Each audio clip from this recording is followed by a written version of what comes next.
મિત્રો આ છે હોન્ડા શાઇન 100 સીસી ખાલી કેટલી ફરેલી છે જો 23,462 જેન્યુન ફરેલી છે।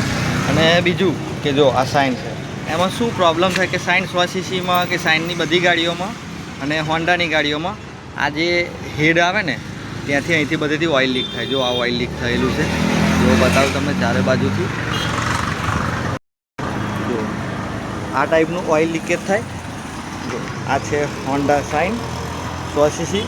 બીજું કે મેં એને કમ્પ્લીટ જો ટોપ રિંગ અત્યારે નવી નહીં આપણી જોડે એટલે આને કમ્પ્લીટ સાફ કરી છે। બીજું કે ટોપ કવર કમ્પ્લીટ સાફ કરી અને પછી અહીંયા એના પણ ટ્યુબ લગાવી અને કમ્પ્લીટ ફિટ કરીશું એટલે અહીંથી લીકેજ બંધ થઈ જશે। જો ફરી નહીં થાય તો ફરી નેક્સ્ટ ટાઈમ આપણે આને ટોપ કવરવાળી રિંગ બદલી નાખીશું। જ્યાં સુધી બને ત્યાં સુધી નવી જ બદલવી જોઈએ પણ અત્યારે આપણી પાસે અવેલેબલ નથી અને લીક બહુ થાય છે એટલે આપણે આને વ્યવસ્થિત સાફ કરી અને ટ્યુબ લગાવી અને ફિટ કરી દઈશું એટલે થઈ જશે।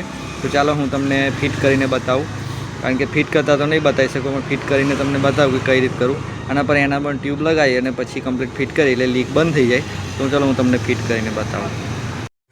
તો જુઓ મેં ટોપ રિંગ લગાવી દીધી અને એના પણ ટ્યુબ લગાવી દીધી છે અને પછી કમ્પ્લીટ ફિટિંગ કરી દીધું અને પછી જો અહીંયાથી લીકેજ નહીં થાય કમ્પ્લીટ સાફ સફાઈ કરી દીધું છે।